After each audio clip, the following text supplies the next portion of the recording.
கற்கதவு போலே கற்பு மனக்கதவு தொற்கதவு ஞான திறவுகோலம்மானை. கற்பு என்பது ஒரு மனக்கதவு. கற்பு உள்ளம் சார்ந்த நெறி, உடல் மட்டும் சார்ந்தது அல்ல.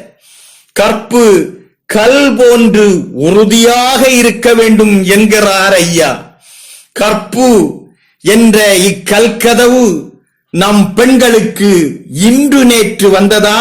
இல்லை, தொல்கதவு. அது பழமையானது. அதுதான் நமது பண்பாடு, நமது கலாச்சாரம் என்கிறார் ஐயா. இந்த கற்பு கல்கதவிற்கு ஒரு திறவுகோலையும் தந்திருக்கிறார். அதுதான் ஞானம். அதாவது கற்புடைய பெண்கள்தான் ஞானம் உடையவர்களாக பரிணமிக்க முடியும்.